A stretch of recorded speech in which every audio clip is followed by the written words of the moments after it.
Public attention. That is their art or their intentions.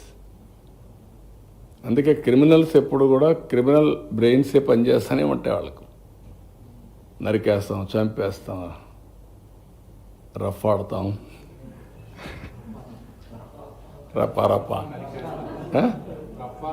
రఫా నరికేస్తాం. ఇలాంటి గంగ జాతరలో బలి ఇచ్చేస్తాం. ఒక గంగమ్మ జాతర కాదు, గంగమ్మ ఎవ్రీవేర్ ఉంటుంది, తిరుపతే కాదు. ఆ గంగమ్మ జాతరలో పొట్టేళ్ళు నరకడం అలవాటు. ఏ ఊరికి ఆ ఊరు ఇది ఇస్తారు, బలిస్తారు, పశువులు బలిస్తూ ఉంటారు. అది ఇప్పుడు మాట్లాడే పరిస్థితి. ఊర్లో గ్రామ దేవతలు కూడా ఇచ్చేవాళ్ళు ఒకప్పుడు. ఒక ఊర్లో గ్రామదేవత ఉంటే శక్తిని బట్టి ఒక పొట్టేల్ని బలిచ్చేవాళ్ళు. అప్పుడు అది పెద్ద ఫంక్షన్ చేసేవాళ్ళు ఊర్లలో. మేము చిన్నప్పుడంతా చూసాం. ఇంటికి ఒక ప్రతి ఒక్కడు పెంచేవాడు ఒకదాన్ని, ఒక పొట్టేలు పెంచేవాళ్ళు, కొనేవాళ్ళు. కొని దాన్ని బలిచ్చి అక్కడి నుంచి దాన్ని ఇచ్చేసేవాళ్ళు. అట్లా ఏరియస్ అంటే అంత ఆ స్టేజ్కి వెళ్ళిపోతున్నారు వీళ్ళు. ఏం చెప్తా, డెఫినెట్గా చట్టబద్ధకి వస్తుంది.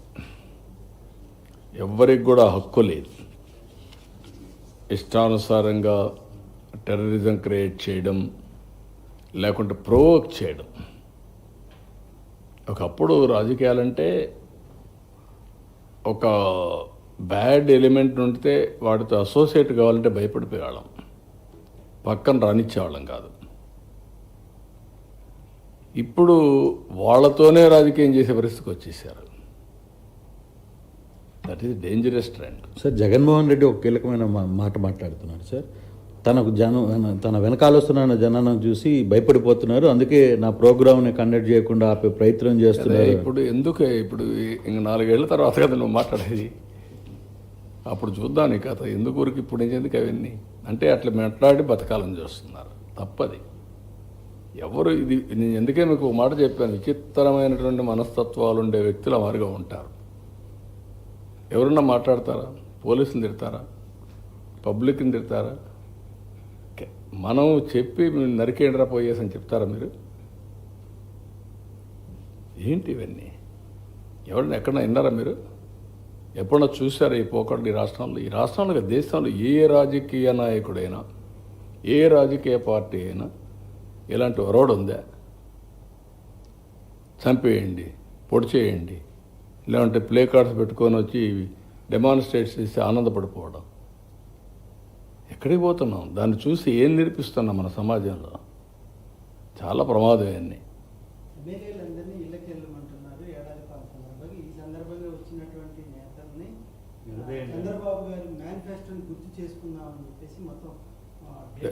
నేను ఆయన కూడా గుర్తు చేసుకొనే ప్రజలు చేశారు. అది మర్చిపోతే ఎట్లా? ఎందుకు ఇచ్చారు 11 సీట్లు? ఇట్లా ఏదో పనులు చేసే కదా. ఆ ఏదో పనులు చేస్తే ఏమవుతారు మీరు? రేపు అదే అవుతుంది. కానీ అది చేయడం తప్పు అంటాను నేను. సరే, మీరు ఒక మాట అడుగుతున్నారు, ఎవరై వెళ్ళిపోవడానికి? పోలీస్ చెప్పిన తర్వాత నేను ఎప్పుడన్నా పోయామా?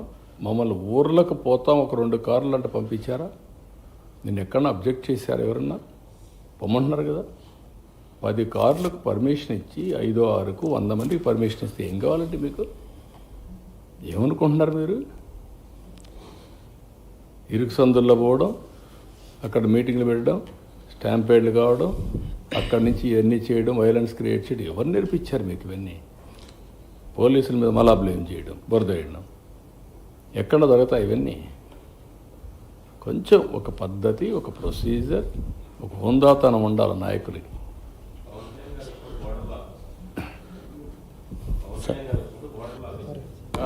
సార్, అరెస్టులు కూడా విషయం సార్, అరెస్టులు సీరియస్గా జగన్మోహన్ రెడ్డి ఒక మాట చెప్తున్నారు, ఉద్దేశపూర్వకంగానే కొంతమందిని పేర్లు సెలెక్ట్ చేసుకుని అరెస్ట్ చేస్తున్నారు అనేది జగన్మోహన్ రెడ్డి. ఎందుకు చేస్తారండి?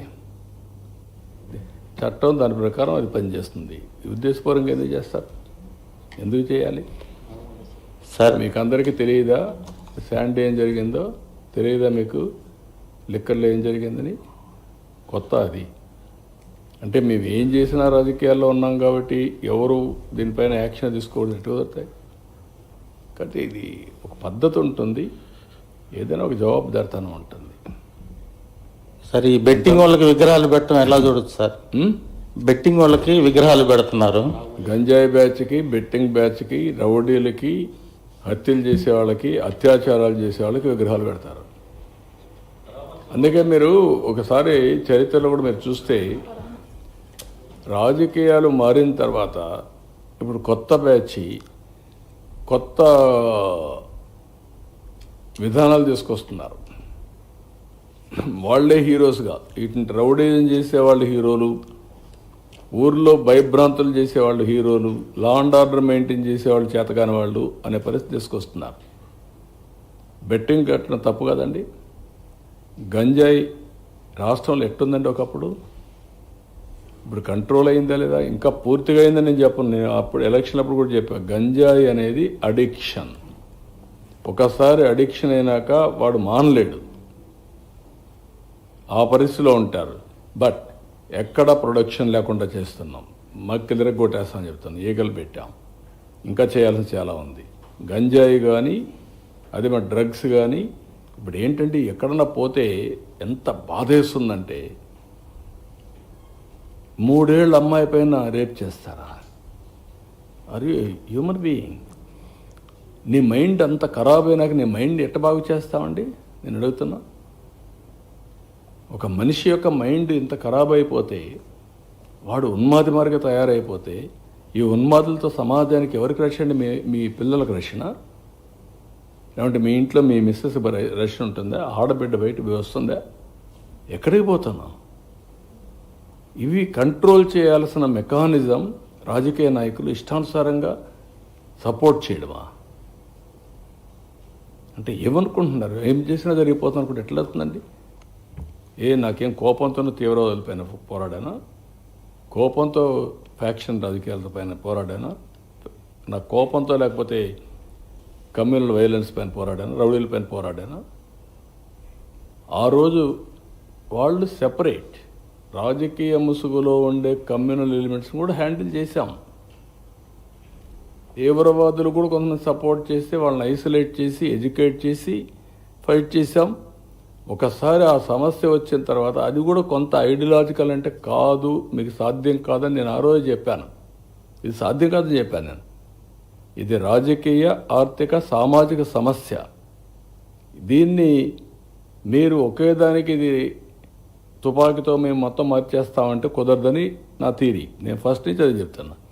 రౌడీజం చేస్తే ఏమవుతుంది తెలుసా? మీ ఊర్లలో ప్రజలందరూ గుర్తుపెట్టుకోవాల్సిన అవసరం ఉంది ఈ విషయంలో.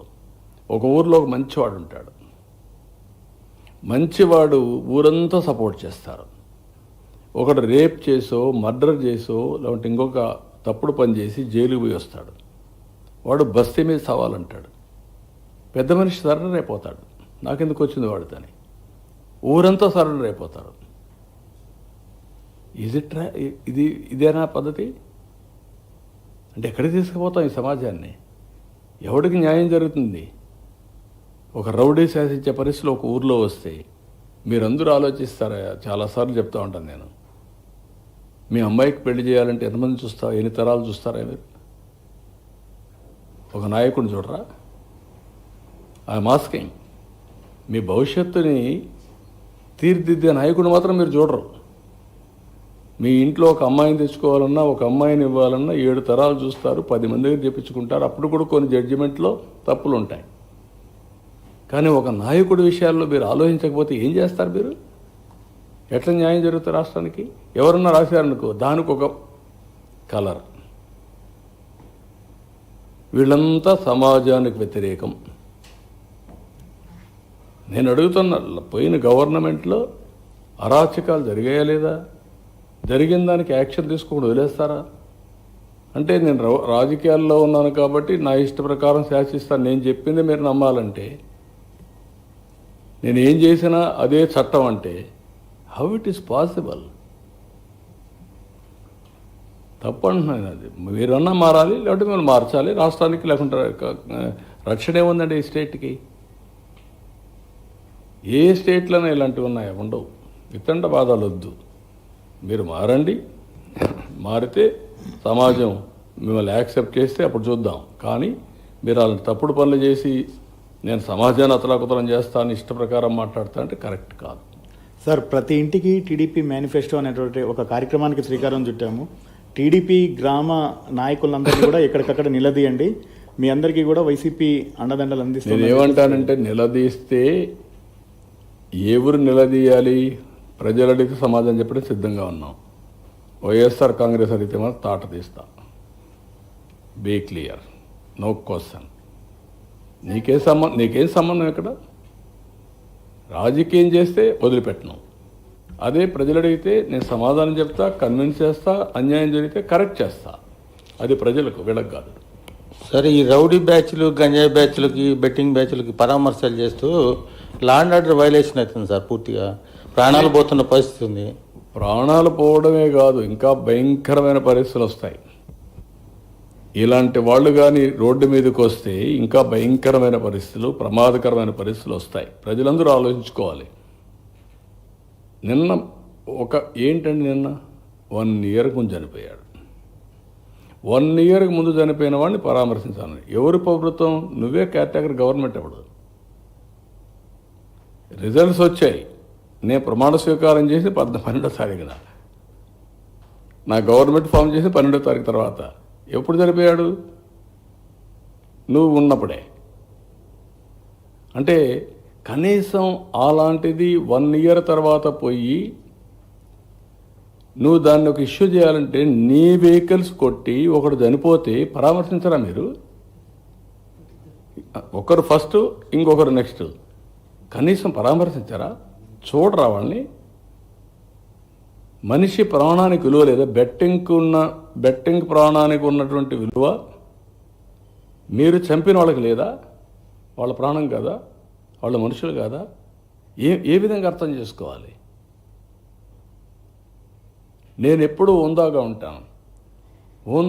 ఉంటామని రౌడీలు కూడా ప్రోత్సహించారనుకో, నేను అసమర్థుడు అవుతా.